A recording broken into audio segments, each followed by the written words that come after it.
नमस्कार, आप सभी का बहुत स्वागत है अड़ी के इस स्पेशल एडिशन में। आपके साथ मैं हूं गौरव अग्रवाल और देखिए आज एक बेहद खास जगह पहुंची है TVN भारतवर्ष की हाईटेक बस।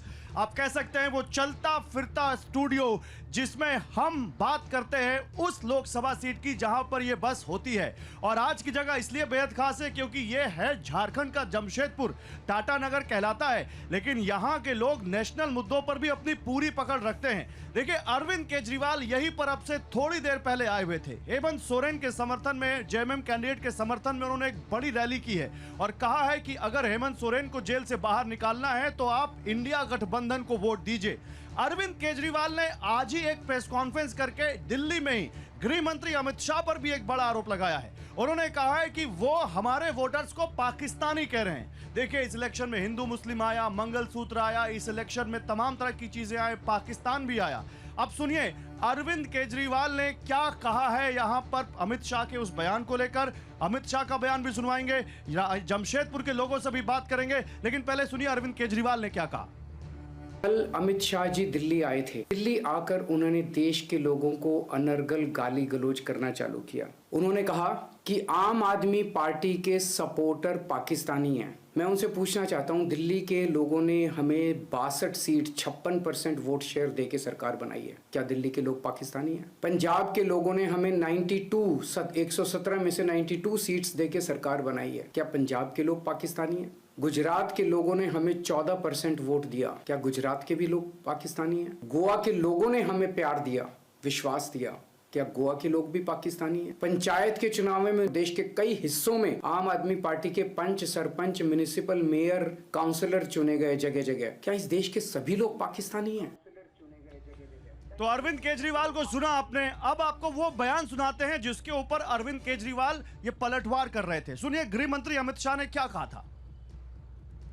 भाइयों बहनों, ये अरविंद केजरीवाल और राहुल बाबा दो लोग ऐसे हैं जिनको भारत में कोई समर्थन नहीं करता। उनके समर्थक पाकिस्तान में ज्यादा है, पाकिस्तान में ज्यादा है। अब देखिए, अरविंद केजरीवाल को, राहुल गांधी को भारत में कोई समर्थन नहीं करता, इस पर बात करेंगे, लेकिन जमशेदपुर वालों से बात करेंगे। तैयार हैं आप लोग? जोर से बोलिए, आवाज जाए भाई दिल्ली तक। तैयार हैं? ताली बजाइए एक बार, जोरदार तालियां हो जाए। आपको बता दूं इस बार आज हमारे साथ कौन कौन यहां पर वो मेहमान हैं जिनसे हम बात करेंगे। मेरे साथ यहां पर देखिए आनंद बिहारी दुबे हैं कांग्रेस पार्टी से, एक बार जोरदार तालियों से स्वागत हो आनंद जी का। मेरे साथ शारदा देवी जी हैं आरजेडी से, शारदा देवी जी का भी जोरदार तालियों से स्वागत कीजिए भैया, थोड़ा जोश होना चाहिए आपकी तालियों में। अभय सिंह हैं, बीजेपी से हैं, प्रदेश कार्य समिति सदस्य हैं, अभय सिंह जी का भी एक बार स्वागत हो। और बाबर खान है झारखंड मुक्ति मोर्चा से हमारे साथ, एक बार बाबर खान जी का भी जोरदार तालियों से स्वागत हो। देखिए हमारे तमाम नेता तैयार हैं, जनता तैयार है, जोश दिख रहा है। तैयार है? तैयार है, ठीक है। शुरुआत आपसे ही भाई अभय जी, क्यों कह रहे हैं आप लोग अरविंद केजरीवाल के वोटर को पाकिस्तानी? देखिए, दुनिया जानती है कि भारत में लोग रहने वाले लोग हैं, लेकिन जब समस्याएं आती है तो यहाँ पाकिस्तानी जिंदाबाद का नारा ये लोग लगवाते हैं। आप इनके जुलूस में देखिए कैसे लोग हैं जो राम के विरोधी हैं, जो राम मंदिर के विरोधी हैं, जो कश्मीर में 370 धारा के हटाने के विरोधी हैं, जो 35A के विरोधी हैं, जो बांग्लादेशी घुसपैठ हिंदुस्तान में करने वाले हैं। ये तीनों लोगों के महानुभाव कभी उसका विरोध नहीं करते हैं। क्या ऐसे लोगों को पाकिस्तानी नहीं कहेंगे तो क्या हिंदुस्तानी कहेंगे आप? इसलिए हम कहना चाहते हैं ये लोग पाकिस्तानी समर्थक हैं। मैं दावे के साथ डंके के चोट में कहता हूं तो कि हमारे आप कह रहे हैं इंडिया गठबंधन का वोटर पाकिस्तानी है? बिल्कुल वैसे लोग हैं जो बांग्लादेशी घुसपैठ के छवि पर चेहरे बना करके यहाँ पर लोग, जो भी व्यक्ति पाकिस्तान का समर्थन करता है, मुहर लगा रहे हैं इस बात पे। बिल्कुल इंडिया गठबंधन को जिसने वोट दिया, जो आपका विरोध करेगा वो पाकिस्तानी। सारे लोगों को मैं नहीं लगा रहा हूं, लेकिन इनसे पूछिए कि राम के समर्थक हैं क्या? राम मंदिर के समर्थक हैं, मथुरा के समर्थक हैं, ये काशी के समर्थक हैं, बांग्लादेशी घुसपैठ के विरोधी हैं। वैसे मुस्लिम तुष्टीकरण की राजनीति करने वाले लोग ये सारे लोग हैं। आनंद बिहारी जी, इसलिए हम कहना चाहते हैं। ओके आनंद बिहारी जी जवाब दीजिए, सबसे बड़ी पार्टी आप ही हैं आपके गठबंधन की, जवाब दीजिए भाई, किसके समर्थक हैं आप, पाकिस्तान के या हिंदुस्तान के? बड़ा अच्छा बात किया इन्होंने। शायद आपको मालूम नहीं है कि मैं इस भारत का फौजी रहा हूँ। हमें अगर ये पाकिस्तानी कह सकते हैं तो भैया अब हमारे पास कहने के लिए कुछ नहीं बचा। ये वही लोग हैं जिनकी सरकार चल रही थी मणिपुर में, और मणिपुर के उस फौजी जवान ने वीडियो वायरल करते हुए कहा था कि मेरे सेना में रहते हुए मैंने भारत माता के सम्मान के लिए अपना सर्वस्व दांव पर लगाया और मैंने भारत माता का सम्मान को बचाया है। लेकिन जब मेरे पत्नी की सम्मान की बात आई तो चाहे राज्य की सरकार हो या केंद्र की सरकार हो, दोनों सरकारें मौन हो गई। आज मेरी पत्नी निर्वस्त हो गई। यहाँ पर ये वो लोग हैं जो लोग बात करते हैं बड़ी बड़ी, लेकिन इनके पास है कुछ नहीं, सिर्फ और सिर्फ एक ही बात है, इंडिया पाकिस्तान। ठीक है बाबर भाई, आप बाबर भाई, ओके ओके बाबर भाई, जवाब है आपका। पूछ रहे हैं आपसे सवाल, पूछ रहे हैं आपसे, राम को मानते हैं, पूछ रहे हैं आपसे। हमको इतना बताया जाए, राम केवल सनातन धर्म के थे, केवल इतना ये लोग बता ले। आज भारतीय जनता पार्टी श्री राम के नाम पे श्री राम को हाईजैक करके जिस तरह का बवाल मचाई हुई है, आज अपने घटते हुए जनाधार को बचाने के लिए हिंदुस्तान, पाकिस्तान, कब्रिस्तान, शमशान, तो ये क्या हो रहा है इस देश में? क्यों नहीं भारतीय जनता पार्टी और उनके प्रधानमंत्री, गृह मंत्री एजेंडे पे बात क्यों नहीं करते हैं? आपने बेरोजगारी और रोजगार देने के लिए आपने क्या किया? महंगाई के लिए भारतीय जनता पार्टी की सरकार ने क्या किया? आज जब आपके पास कुछ नहीं है तो बच्चा पैदा करने वाला शब्द बोल करके एक समाज को, देश की दूसरी सबसे बड़ी आबादी है, उसको आप गाली देते हैं। हमारी पहचान इस देश में बच्चा पैदा करने वाला है। ठीक है, एक कैसी बात है? ये बड़ा सवाल है। जमशेदपुर वाले बोलेंगे, जमशेदपुर वाले हाथ खड़े करिए, बोलेंगे आप लोग, बोलिए भैया, खड़े होइए, खड़े होइए, एक एक करके सबके पास आऊंगा, जल्दी खड़े हो, मेरा सवाल जल्दी। कि वो जब बोल रहे हैं कि राम सभी के हैं, तो एक बार उनसे कहेंगे कि जय श्री राम का नारा लगा दे। जय श्री राम का नारा लगाने से कोई दिक्कत क्या होता है? पहले वो बोल रहे थे रोजगार पर, अभी वर्तमान में सरकार उनकी है, उनके मुख्यमंत्री जेल में है, 5 लाख युवाओं को रोजगार देंगे बोले थे, उनका रोजगार का क्या हुआ? ठीक है, बोलो भैया। अगर ये आपका ये नरेंद्र मोदी जीतेंगे ना, इसके बाद हिंदू राष्ट्र घोषित होगा भारत हमारा, और सब भागेंगे यहाँ से जो ठीक है भैया, बोलो, बोलिए सर, बोलिए, खड़े होइए, बोलिए बोलिए। आज जितनी भी बातें और मुद्दे की बात होनी चाहिए देश के लिए, वह देश के मुद्दे की बात लोग नहीं करते। वो बात वो करते हैं, वह हिंदू मुसलमान की बात करते हैं, भारत की बात करते हैं, भारत की बात करने वाला राम मंदिर की बात करते हैं, मुस्लिम की राजनीति करने वाला मुस्लिम धर्म की बात करती है, या धर्म की बात नहीं। किसकी बात कर रहे हैं आप? यहाँ विकास की बात होनी चाहिए, भारत की विकास होनी चाहिए। ये हिंदुस्तान की धरती है, ये पाकिस्तान की धरती नहीं है। ठीक है, हिंदुस्तान की धरती। भैया खड़े हो, बोलो। मैं ये कहना चाहता हूँ, जिस प्रकार मणिपुर में ये घटना बताए ना, कश्मीर से ये जो मणिपुर की घटना है ना, इन्हीं की देन, इन्हीं की जड़ है। इनकी नस्लें जो है ना कांग्रेस की, देशद्रोह का नस्ल है साहब। इनको वोट कैसे देते हैं मुझे नहीं पता, क्योंकि इनके परिवारवाद ने जड़ को खत्म कर दिया, देश को खत्म करके रख दिया। ठीक है भैया, खड़े हो। ये आपको हम बता दें, जैसा कि इनके अमित शाह जी ने कहा कि जो हम केजरीवाल जी को वोट देते हैं, आम आदमी पार्टी को, या फिर महागठबंधन के जो लोगों को वोट देते हैं, वो पाकिस्तानी होते हैं। हम इनको बता दें कि विधानसभा चुनाव में 14 हमारा यहाँ लोकसभा सीट है, और सॉरी विधानसभा सीट है इस लोकसभा के तहत, 14 में से इनको मिला है 0। तो जो हम लोगों के झारखंड मुक्ति मोर्चा कांग्रेस को जिन वोटरों ने वोट दिया है, क्या है वो पाकिस्तानी है? क्या है वो उन्हीं पाकिस्तानियों से वोट मांगने सामने खड़े हैं? बताइए अभय जी, जवाब दीजिए जल्दी, फिर मैं आऊंगा लोगों के पास। जल्दी जवाब दीजिए अभय जी। देखिए, सबसे पहले तो मैं ये बताना चाहता हूँ कि तीनों महानुभावों के नेता आज तक कश्मीर का विरोध किए, 370 धारा का विरोध किए, हजारों पंडित बाहर आ गए, कभी लोगों ने आंदोलन नहीं किया। सदन के अंदर, सदन के बाहर इन लोग विरोध करते हैं, रामनवमी का विरोध करते हैं, दुर्गा पूजा का विरोध करते हैं, और जब डीजे बजाने के नाम पर लोगों को जेल भेजा जाता है तो ये लोग सारे लोग समर्थन करके सड़क पर आ जाते हैं। इसलिए आज हम ये कहना चाहते हैं, शारदा जी विरोध करती हैं आप लोग विरोध करते हैं? अभी आ रहे हैं आप लोग पास।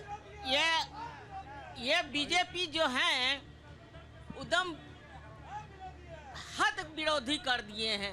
ये मुद्दा इनका कुछ नहीं है, खाली मुसलमान और हिंदू बोल कर करके दिन पार कर रहे हैं, अपना विकास का बात क्यों नहीं करते? ये बड़ी बात है, क्या- बड़ी क्या बात है। भैया चाहिए? बोलिए, भैया ओके ओके शारदा जी, एक मिनट बोलिए। जमशेदपुर वाले सब बोलेंगे भैया, सबके पास आ रहा हूं, हाथ उठाइए। भैया विषय ऐसा है ना कि हमारे विरोध आपका विपक्ष के लोग ये आपका बार बार आरोप लगा रहे हैं, राम मंदिर 140 करोड़ 100 करोड़ समझ जाइए सनातनियों के आराध्य देव थे, जो 550 वर्षों से प्रधानमंत्री आदरणीय मोदी जी के शक्ति के द्वारा आया। और जहां तक विषय है देश के विकास का, तो यही प्रधानमंत्री हैं जिन्होंने कोरोना काल में 140 करोड़ जनमानस को, एक मिनट भैया दो बात बताना चाह रहे हैं, इतना टाइम जल्दी बोलिए। उसकी सेवा की, और लगातार आज देखिए 80 करोड़ जनमानस को ऐसे प्रधान सेवक मिले हैं जो 365 दिन गरीबों को मुफ्त राशन दे रहे हैं। ठीक है, ठीक है, ओके ओके ओके। और कौन बोलेगा भैया? बोलिए इधर, जल्दी जल्दी खड़े भैया, बोलिए। आसमान क्यों छूती जा रही है महंगाई और बेरोजगारी? धनी और गरीब होता जा रहा है। जवाब दें इनका भाई जी। अबे जी आप जवाब दीजिए, क्यों होता जा रहा है ऐसा? ठीक है अभय जी जवाब देंगे। भैया खड़े होइए। सबसे पहले बीजेपी के प्रवक्ता से पूछा जाए कि राम मंदिर के प्रतिस्थापन में हमारे राष्ट्रपति द्रौपदी मुर्मू जी क्यों नहीं गई, और दूसरा बीजेपी के गृह मंत्री अमित शाह क्यों नहीं गए, इसका जवाब दें। हम लोग ठीक है, बोलिए भैया, अभी जवाब लेते हैं, बोलिए। ये कश्मीर की बात करते हैं और हिंदूवादी नेता होने का छम भरते हैं। दरअसल ये सब नकली हिंदू हैं। ये लोग राम को वास्तविकता से परे रखते हैं और लोगों को गुमराह करने का काम करते हैं। इनके अंदर में मूल मुद्दा, जो जनता का मूल मुद्दा है, वो देखिएगा सारा डिबेट से गायब क्यों रहता है। ठीक है, हमारे अभय सिंह जी ने कहा कि 40% वोट इन लोग को मिलता है, बाकी सब लोग जो दूसरे पार्टी को वोट देते हैं सब पाकिस्तानी हैं, तो 60% लोग पाकिस्तानी हैं और दूसरा पार्ट हिंदू राष्ट्र का लोग बात करते हैं। कल इनका एक देश का बहुत बड़ा स्पोक्स पर्सन संबित पात्र पूरी में कहता है कि जगन्नाथ जी जो हैं वो मोदी जी के भक्त हैं, तो ऐसा हिंदू राष्ट्र हम लोग को नहीं चाहिए। ठीक, देखिए जिस धारा 370 के खिलाफ पूरा देश में प्रोपेगेंडा किया जा रहा है, उसी धारा 370 कश्मीर की वैली से भाजपा क्यों भागी? वहां क्यों चुनाव मोदी ने कैंडिडेट क्यों नहीं? ठीक, क्यों कश्मीर से भागे? इनके पास न नीति है न नेता है। ये विरोध करते करते राम के साथ साथ राष्ट्र तक का विरोध करने लग गए। आज राष्ट्र और देश का सम्मान के लिए मोदी जी को लाना है और भाजपा को जिताना है। ठीक है, आप आओगे हो गया। ये लोग गौ हत्या का विरोध करने वाले बीफ कंपनियों से चंदा क्यों लिए, उसका जवाब दे। ठीक है, तमाम शिकवा शिकायत हो सकती है, उनका जवाब भी हो सकता है। मेरा प्रश्न इन 3 प्रवक्ताओं से है जो इंडी गठबंधन के हैं। मेरा प्रश्न इन लोगों से ये है, ये बताएं कि यदि इनकी सरकार बनेगी तो इन मुस्लिम भाइयों को आरक्षण दीजिएगा या नहीं दीजिएगा? ठीक है, ओके ओके। उधर देख, हेलो। ध्रुवीकरण ने बीजेपी को 37% तक पहुंचा दिया, लेकिन 63% को खिलाफ भी कर दिया। और आज प्रधानमंत्री मुसलमान की बात करते हैं, दूसरे दिन मुसलमान के खिलाफ बात करते हैं, तो क्या बीजेपी की हवा टाइट तो नहीं है इस बार? ठीक है, बीजेपी की हवा। ठीक है भैया, भैया भैया जल्दी बोलो, जल्दी बोलो बोलो बोलो। ये जो राम मंदिर चाहे विवाद जो भी बोल रहे हैं, सबसे पहले राम मंदिर खुलवाया कौन, इनसे पूछा जाए। जब पीवी नरसिम्हा राव जो अध्यादेश ला रहे थे बनाने का, उसमें विरोध कौन किए, इनसे ये पूछ लिया जाए। ठीक है, और इधर भैया कौन बोलेगा? खड़े होइए, खड़े होइए, खड़े होइए। 15 अगस्त 1947 को देश आजाद हुआ, उसके 1 महीना पहले कांग्रेस का एक महाअधिवेशन हुआ था। उस अधिवेशन में प्रस्ताव पारित हुआ था। उस समय के हिंदुस्तान में हेडलाइन में, फ्रंट लाइन में छपा था कि आज के अधिवेशन में देश का बंटवारे का प्रस्ताव पारित। तो देश को इन लोगों ने बांटा, कांग्रेसियों ने। ये पाकिस्तानी नहीं तो क्या है? इधर इधर भैया, रास्ता दीजिए, रास्ता दीजिए, रास्ता दीजिए। मेरा एक सवाल इंडी गठबंधन से है। पूरा भारत देश खुलेआम मोदी जी के नाम पे वोट करेगा, लेकिन अगर इंडी गठबंधन चुनाव जीतती है तो इनका पीएम का चेहरा कौन होगा? पहला। दूसरा, आपने मणिपुर का जिक्र किया, बंगाल के संदेश खाली में जो महिलाओं के साथ हुआ, उस पर आपका क्या जवाब है, मैं जानना चाहूँ। ठीक है, एक मिनट। बहुत सारे सवाल आ गए आप लोगों से। आनंद जी, शुरुआत आपसे। ये पूछ रहे हैं कौन होगा आपका प्रधानमंत्री पद का चेहरा? सबसे पहले एक एक करके मैं इनके दोनों तीनों सवालों का जल्दी दूंगा। अगर आप सवाल सुनना चाहें, जवाब सुनना चाहें। बिल्कुल।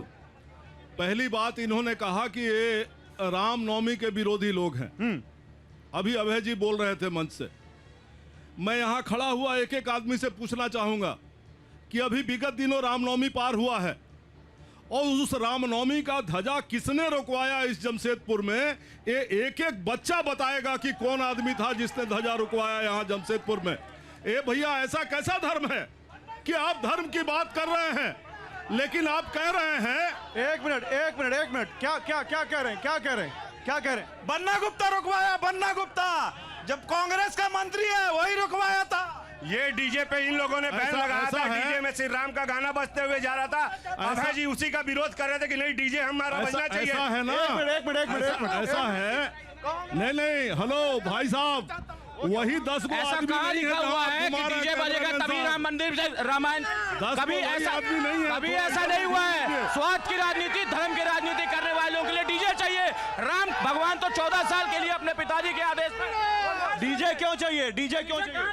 देखिए, हम लोग सनातन धर्मी है, डीजे और सब कुछ चाहिए। सनातन धर्म में डीजे कहाँ है? नहीं, विसर्जन जब होती है तो विसर्जन होता है तो नाच गान के साथ होता है। हम लोग को राम मंदिर में डीजे बजना नहीं चाहिए। आप लोग को 3 वक्त चोंगा क्यों बजना चाहिए? ये सब नहीं। ओके, एक मिनट, हो गया भैया, जल्दी इधर। ओके, खड़े हुई। सबसे पहले मैं टीवी 9 भारतवर्ष को धन्यवाद देता हूं। जमशेदपुर आप क्या प्रत्याशी हैं क्या? LAP, ये कौन सी पार्टी? अधिकार पार्टी, लोक हित अधिकार पार्टी, उससे मैं प्रत्याशी हूं। आप चुनाव लड़ रहे हैं जमशेदपुर में, बताइए क्या कहना है? वर्तमान में पूरे भारत की राजनीतिक हिंदू और मुसलमान पे टिक गई है। धर्म और आस्था के नाम पर खिलवाड़ किया जा रहा है। मैं ये पूछना चाहता हूं, क्या धर्म और आस्था वो अपनी जगह है, शिक्षा पर बात कौन करेगा? ये बड़ा सवाल है, शिक्षा पर बात कौन करेगा? खड़े होइए। देखिए, सांसद का चुनाव है, यह कोई राम मंदिर और मस्जिद का चुनाव नहीं है। हर एक चीज में पाकिस्तान को लाया जाता है। आप अपने बच्चे की तुलना जो फर्स्ट करता है क्लास में उससे करते हैं कि पाकिस्तान से करते हैं? आप हर एक चीज में पाकिस्तान को लाते हैं। आप जब बिरयानी खाने जाते हैं पाकिस्तान में प्लेन में चढ़ के, तब पाकिस्तान अच्छा रहता है। बोलिए सर, हर चीज में बहुत सही कहा। यहाँ मुद्दों की बात होनी चाहिए। जमशेदपुर के भी कुछ ज्वलंत मुद्दे हैं, मजदूरों का शहर है, उनके बारे में बात होनी चाहिए। हम जब रोजगार की बात करते हैं क्यों उस पर नहीं कहते? एक लाइन सिर्फ इनसे अगर हम रोजगार पूछेंगे तो सीधा ये बताएंगे कि ठेकेदारी प्रथा वाली बताएंगे, जो अंदानी अंबानी हमको रोजगार देने वाले। हम इनसे पूछते हैं सरकारी उपकरण ये बेच रहे हैं, हम और इनको पर आरोप लगा रहे हैं। बस भैया, दूसरा 2014 में जब मोदी सरकार आई है, उन्होंने रोजगार, महंगाई और जो है शिक्षा, लोगों का भरोसा, सबका साथ, सबका विकास के नाम पे आई। तो हमें बताइए कि आज महंगाई कम हुई या शिक्षा मिला लोगों को या रोजगार बना? ठीक है, बोलिए। सर जी, सरकारी नौकरियों को एजेंसी के भरोसे क्यों छोड़ा जा रहा है? ठीक है, बोलिए। आप बोलिए। मैं ये कहना चाहता हूँ, जिस तरीके का आरोप लगाया जा रहा है, आप ये सोचिए कि यूक्रेन और रूस के युद्ध के बीच में मोदी जी का वो पॉलिसी था जो तिरंगा लेके बोला गया कि आप निकल जाइए, कोई नहीं बोलेगा, और उसी तिरंगा को लेके पाकिस्तानी बाहर आ गए। ये है नीति मोदी का। ठीक है, बोलिए। मैं ये कहना चाहता हूँ कि 2014 में और 19 में भारतीय जनता पार्टी ने जो चुनाव लड़ा था, जिस सवाल पर चुनाव लड़ा था कि महंगाई यहाँ से खत्म करेंगे, 2 करोड़ नौजवानों को हर साल रोजगार देंगे, वो रोजगार का क्या हुआ? महंगाई का चरम सीमा। जवाब दीजिए अभय जी। मैं 1 मिनट आप सब लोगों के पास आ रहा हूँ। अभय जी, हिंदू मुस्लिम पर चुनाव लड़ेंगे, राम मंदिर पर लड़ेंगे या महंगाई बेरोजगारी पर लड़ेंगे? जवाब दीजिए। बोलने दीजिए।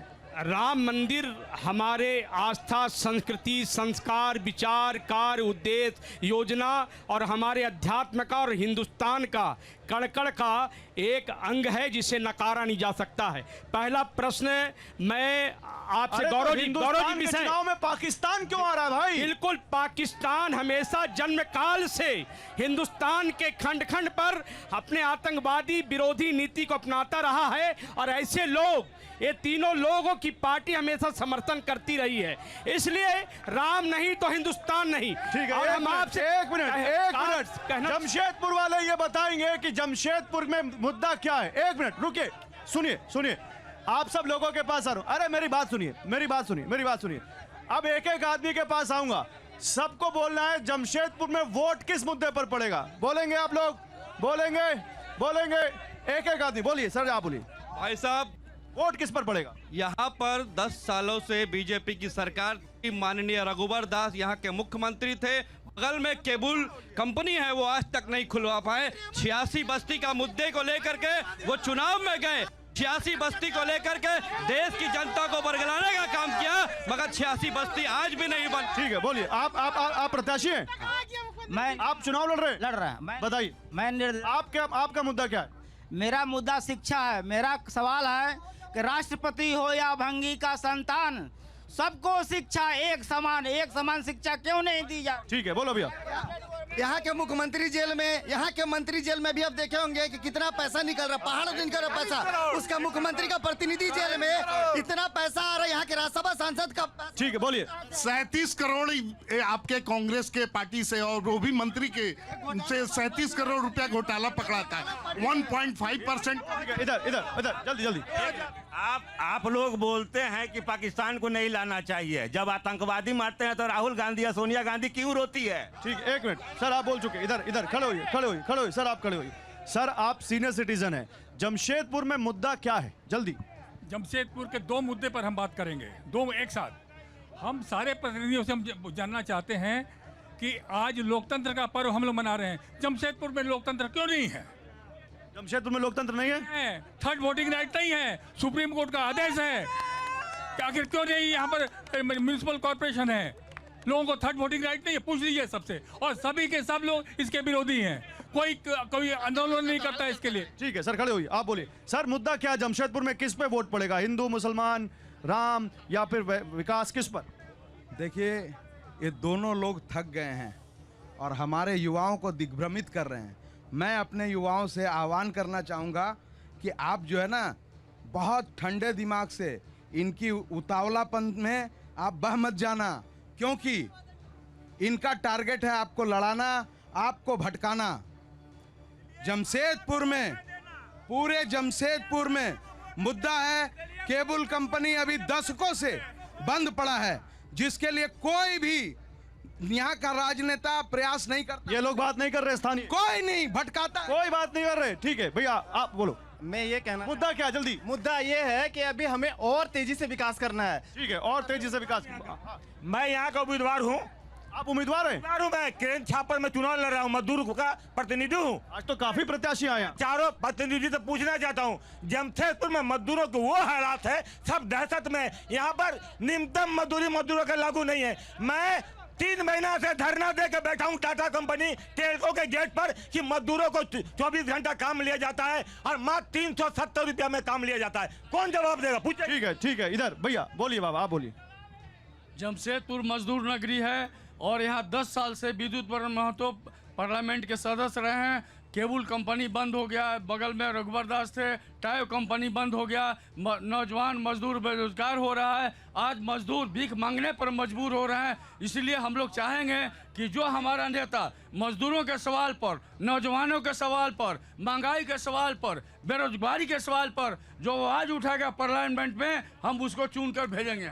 अभय जी, मैं आ रहा हूँ बाबर भाई आपके पास। बाबर भाई, ये जो बात कर रहे हैं अभय जी, जो कह रहे हैं, आप तीनों को कटघरे में खड़ा कर रहे हैं, ये उसी के साथ साथ कह रहे हैं 400 पार, और कह रहे हैं झारखंड में 14 और केंद्र में 400। बताइए। देखिए बाबर भाई, देखिए, इनके नेताओं को पता है, चाहे देश का प्रधानमंत्री हो, चाहे गृह मंत्री हो, चाहे हमारे साथ खड़े हमारे साथी अभय सिंह जी हो, भारतीय जनता पार्टी को इसका अनुमान लग चुका है कि हमारा केवल ये नारा ही रह जाएगा। आज उन नाराओं से बचने के लिए, कार्यकर्ताओं में जोश बढ़ने के लिए केवल 400 पार का नारा दिया जा रहा है। ये आप यकीन मान के चलिए कि इस बार का चुनाव चौंकाने वाला रिजल्ट देगा 4 जून को, और 4 जून को जो रिजल्ट आएगा वो हिंदुस्तान के पक्ष में आएगा। देश के संविधान को बचाना है, देश के लोकतंत्र को देखिए, जब हम लोग ये बात कर रहे हैं, देश में हम लोग जब ये बात कर रहे हैं, तो प्रधानमंत्री इस वक्त नारी शक्ति संवाद के लिए वाराणसी पहुंचे हुए हैं, अपने संसदीय क्षेत्र। वहां से सीधी तस्वीरें आ रही हैं। प्रधानमंत्री नरेंद्र मोदी वाराणसी में पहुंचे हुए हैं नारी शक्ति संवाद के लिए, और वो तस्वीरें भी हम आपको दिखाएंगे। ये बीजेपी की एक बड़ी रणनीति में से एक कहा जा रहा है, क्योंकि 1 तारीख को वाराणसी में वोटिंग है। उससे पहले देखिए, प्रधानमंत्री मंच पर बोल रहे हैं। मैंने इसलिए कहा था कि मां गंगा ने पहले मुझे काशी बुलाया था, अब मां गंगा ने मुझे गोद ले लिया है। और इस आज आयोजन में इतनी सारी मातृशक्ति की मौजूदगी मुझे अभिभूत कर रही है। आप सभी समय निकालकर यहां आई, मैं आपका बहुत बहुत आभारी हूं। साथियों, मैं पार्टी के प्रचार में कितना भी व्यस्त होता हूं, लेकिन बनारस को लेकर हमेशा बहुत निश्चिंत रहता हूं। मुझे कोई चिंता ही नहीं रहती, क्योंकि सब कुछ आप ही लोग संभाल रहते हैं। इसलिए सबसे पहले मैं यही कहूंगा, इस गर्मी में अपने स्वास्थ्य का ध्यान जरूर रखिए। आपको ज्यादा से ज्यादा लोगों के घरों में जाना होता है, गांवों में जाना होता है, बूथ पर जाना होता है, और इसलिए मेरा एक सुझाव है, कितना ही काम करिए लेकिन पानी बहुत खूब पीजिए, साथ में पानी हमेशा रखिए, और कभी भी बिना खाए घर से निकले नहीं। मेरा लंबे समय का अनुभव है, इसलिए मेरी सलाह आपको जरूर काम आएगी।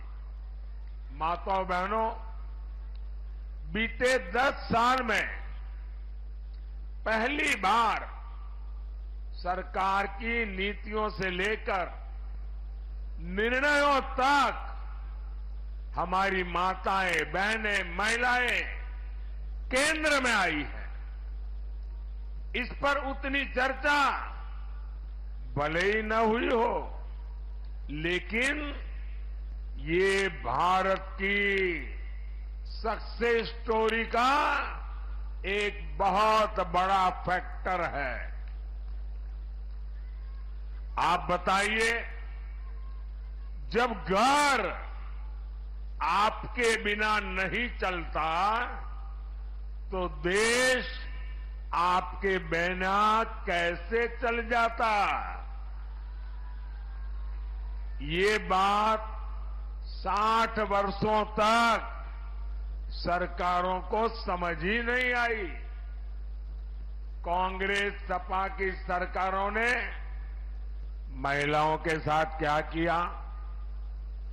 केवल उपेक्षा और असुरक्षा। साथियों, इंडी गठबंधन की मानसिकता ही महिला विरोधी है। इंडी गठबंधन वाले महिलाओं को आरक्षण का विरोध करते हैं। जहां इनकी सरकार आती है, महिलाओं का जीना दुभर हो जाता है। बनारस के लोग तो यूपी, बिहार दोनों में रहे। लाइन लग रहा है ब्रह्मंद्री भैया, बोलो बोलो बोलो, जल्दी बोलो। बोल रहे हैं, यहाँ पे रघुवर दास 25 साल थे और उसके बाद 10 साल विद्युत महतो थे। एक तो एयरपोर्ट नहीं खुल पा रहा और बोल रहे हैं केंद्र में। बोलिए बोलिए। एयरपोर्ट के लिए तो सांसद जी एड़ी चोटी ये कर दिए थे वहां पर ही, लेकिन यही कांग्रेस फॉरेस्ट के नाम पर बरगला के एयरपोर्ट बंद होने के लिए एड़ी चोटी सब एक कर दिया। ठीक है, इधर इधर इधर इधर अपनी जगह नहीं, आगे मत आओ, आगे मत आओ, आगे मत आओ। आप अभी नारी शक्ति का मोदी जी सम्मान कर रहे हैं। हम पूछना चाहते हैं कि प्रज्वल रेवन्ना कर्नाटक से, जिन्होंने 3000 महिलाओं के साथ उनका वीडियो, अश्लील वीडियो जारी है, वो विदेश भाग गया। आप क्या नारी सम्मान की बात कर? ठीक है भैया, बोलो क्या बोलो। के साथ, पहलवानों के साथ जिस तरीके से बर्बरता हुई और उनके सांसद को कोई कार्रवाई नहीं, आज उनके पुत्र को फिर टिकट दे दिया गया, नारी सम्मान कहाँ गया? उनसे पूछिए कि फॉरेस्ट किस में आता है, सेंट्रल डिपार्टमेंट में आता है तो मोदी जी करेंगे ना एयरपोर्ट के लिए। ठीक है। बीफ एक्सपोर्टर कंपनी से 250 करोड़ रुपए का चंदा लिए हैं, तो राम मंदिर के नाम पर झूठा जुमला का। ओके, पीछे वाले सर भैया जगह तो दीजिए, पीछे भी जाना है। नहीं, जगह दीजिए। सर बीजेपी प्रवक्ता से हम कहना चाहते हैं कि इंडिया कैंडिडेट के बारे में हर बार सवाल करते हैं कि अगर इंडिया गठबंधन अगर जीतता है तो अगला पीएम कैंडिडेट कौन होगा? ठीक है, बोलिए। सर सांसद हमारे विधायक यहाँ पर है, मंत्री जी भी मुख्यमंत्री थे, सिर्फ टाटा कंपनी की दलाली करते हैं। हमारे बागबेड़ा में पानी की समस्या दुनिया भर के है, और प्लस क्या नाम है, टाटा कंपनी के ये लोग कंपनी का काम करते हैं, ठेकेदारी, और कोई नहीं। ठीक है मैम आप बोलिए। ये जो बात कर रहे हैं तब से, मैं केवल इनके एक विधायक से पूछती हूँ, पिछले 5 साल से स्वास्थ्य मंत्री है, स्वास्थ्य की स्थिति क्या है जमशेदपुर में और क्यों है ऐसा? ठीक है मैम, आप बोलिए। आप बोलेंगी, आपके इस मुद्दे पर यहाँ वोट पड़ेगा, बोलिए। मोदी जी महिलाओं के लिए जितना काम किए हैं शायद किसी ने किया होगा। मोदी जी इतनी योजनाओं का लाभ हर महिलाओं को दिए हैं और नारी संरक्षण के लिए बहुत सारे कार्य किए। ठीक है सर, आप बोलिए। ये तीनों परिवारवादी पार्टियां, इनकी पार्टी इनके घर से चलती है, चाहे कांग्रेस हो, जेएमएम हो या राष्ट्रीय जनता दल हो। हमारा मुद्दा इस बार सनातन और राष्ट्रवाद है। सनातन और राष्ट्रवाद। इधर भैया आप बोलिए। एक मिनट भैया रुको। सर बहुत संजीदगी से मैं कुछ बोलना चाहता हूं कि हेटरेट्स का रियल एग्जाम्पल आप अभी यहाँ पे देखेंगे। इतने सारे लोग हैं एक दूसरे को मारने के लिए बढ़ रहे हैं। उसका कारण यही है कि हमारे नेता, हमारे घर के बड़े बुजुर्ग वो होते हैं कि अगर बच्चे गलतियाँ करते हैं तो बड़े बुजुर्ग उसको ठीक करते हैं। बट अगर हमारे आपस में इतना कॉन्फ्लिक्ट है कि हम सबको डर लगता है कि हम उसके इलाके में जाएं या ना जाएं। ठीक है। तो हेटरेट्स बढ़ाना, और अगर जमशेदपुर की बुनियादी चीज़ों पे बात करें तो यहाँ पे आप आदित्यपुर इंडस्ट्रियल एरिया है, आप चले जाएं, वहाँ पे ठेकेदारी इतना ज़्यादा है और बहुत सारी सिर्फ धमकाने पे उनको पैसे मिलते हैं, चंदे मिलते हैं। तो यहाँ पे जमशेदपुर के 70% नवयुवक कैलकाटा में जाके जॉब करते। ठीक है भैया, यहाँ से लोग बाहर भी जाते हैं जॉब करने, ये भी मुद्दा है। बोलिए सर, आप बोलिए। मेरा कहना है कि पूरे देश में मुद्दा से भटकाया जा रहा है। देश का मुद्दा है महंगाई, देश का मुद्दा है बेरोजगारी। अभी आप देखेंगे मऊ भंडार का कंपनी बंद है, उस पर कोई बात नहीं हो रहा है। महंगाई। सर खड़े होइए, क्या बोल रहे हैं? हम राष्ट्रीय जनता दल का जिलाध्यक्ष हैं। हम भाजपा के लोगों से पूछना चाहते हैं कि लालू यादव और तेजस्वी यादव धर्म विरोधी कैसे है? हमारे पूर्वज नंद बाबा धर्म को, सनातन धर्म को बचाने के लिए अपने पुत्री का बलिदान दिए थे और भगवान कृष्ण को बचाए थे। तो हमारे जदू वंश को भाजपाई धर्म विरोधी बोलते हैं, कैसे? ठीक है इधर भैया, एक मिनट भैया आप बोलिए। राम मंदिर बनने में घाटशिला से जो कॉपर माइंस है वहां से सबसे ज्यादा तांबा गया था और उसके बाद वहां राम मंदिर बना था। लेकिन आज वही कॉपर माइंस बंद होने के कगार पे है और उसके आसपास के सारे माइंस बंद हो चुके हैं। उसके उपलक्ष्य में यहाँ के सांसद, प्रधानमंत्री क्या कर रहे हैं? सर जमशेदपुर की प्रमुख समस्या है मानगो में जाम का समस्या हमेशा लगा रहता है। पार्टी से आपको वहाँ एलिवेटेड रोड बनना, वो नहीं बन रहा है सर। ये सबसे बड़ी समस्या का समाधान चोरों से होगा। कोई चारा चोर है, कोई बालू चोर है, कोई दारू चोर है, कोई मोबाइल चोर है, सबके घर में पैसा भरा, कहाँ से रोजगार मिलेगा? सर एक मिनट।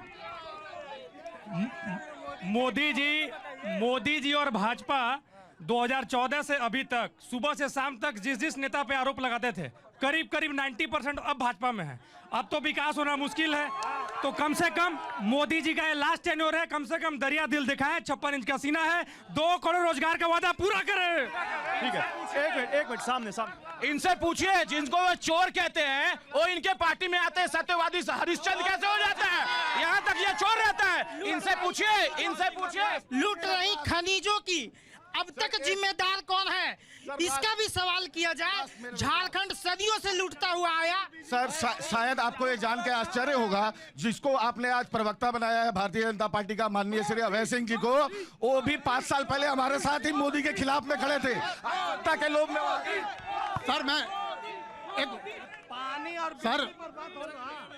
सर मैं ये बोलना चाह रहा हूँ कि यहाँ पे ये इल्जाम लगा रहे हैं कि चारा चोर, फलाना चोर, धमकाना चोर।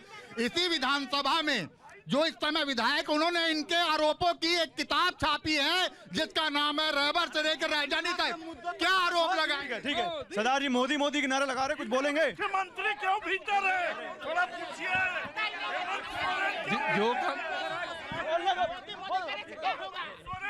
जो काम मोदी ने कर दिया है इतने सालों में, आज तक इनकी जेएमएम की पार्टी कुछ नहीं की है, खाली हल्ला इधर उधर, कुछ नहीं किया। अच्छा एक मिनट, थोड़ा पीछे जाओ, थोड़ा पीछे जाओ भैया, आप लोग पीछे जाओ, थोड़ा जो लोग बैठे हैं उनको बोलने दो, थोड़ा पीछे जाओ। अब जमशेदपुर वालों, समय नहीं है, एक सवाल मेरे पास है और एक हाँ या ना में जवाब चाहिए।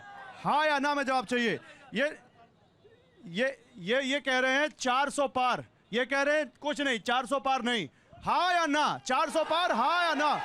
पीछे से इधर, हाँ या ना? अब की बार तड़ी पार मोदी पेट्रोल 400 पार, 400 पार, थोड़ा पीछे। अब की बार 400।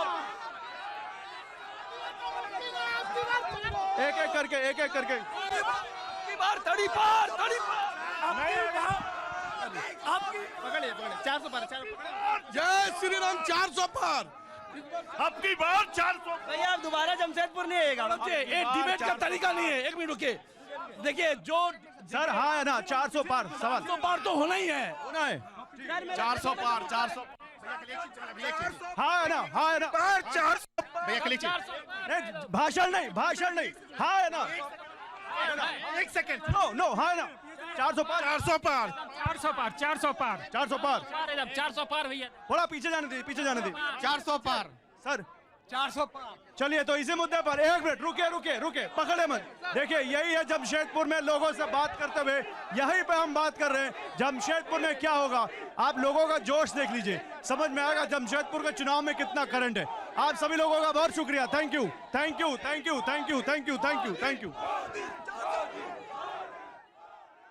अब मुझे किसी माँ को ये पीड़ा सहन नहीं करनी पड़ेगी। अस्पताल का पूरा खर्चा ये आपका बेटा मोदी उठाएगा। और बनारस में जिन लोगों ने इस योजना का लाभ लिया है, अब तक करीब उनका 200 करोड़ रुपया जो अस्पताल में खर्च होने वाला था वो बच गया है, क्योंकि वो खर्चा मोदी ने किया है। और अब तो मोदी ने ये भी तय किया है कि हमारे देश में, हमारे काशी में किसी भी परिवार में 70 साल की ऊपर के जो भी माता पिता, दादा दादी, चाचा चाची, नाना नानी जो भी होंगे, अब उनके खर्चे की जिम्मेवारी भी, अस्पताल में इलाज की जिम्मेवारी, 5 लाख रुपया तक मुफ्त इलाज ये आपका बेटा मोदी करेगा। आप अपना आयुष्मान कार्ड बनवाइए, बाकी सब मोदी पर छोड़ दीजिए। माताओं बहनों, मोदी ने कुछ महीने पहले ही पीएम सूर्य घर मुफ्त बिजली योजना शुरू की है। वाराणसी में नारी शक्ति संवाद में प्रधानमंत्री मोदी बोल रहे थे। एक ब्रेक हम ले रहे हैं, आप देखते रहिए TV9 भारतवर्ष।